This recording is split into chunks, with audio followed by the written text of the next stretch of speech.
তুমি কি সে ব্যক্তির কথা কখনো ভেবে দেখেছ যে শেষ বিচারের দিনকে অস্বীকার করে?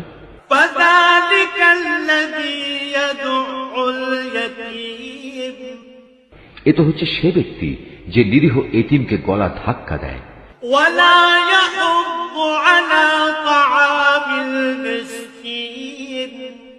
মিসকিনদের খাবার দিতে কখনো সে অন্যদের উৎসাহ দেয় না।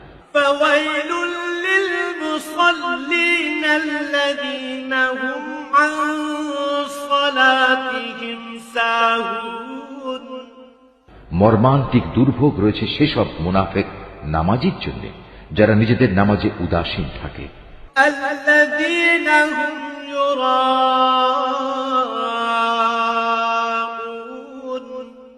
তারা যাবতীয় কাজকর্ম শুধু প্রদর্শনীর জন্যই করে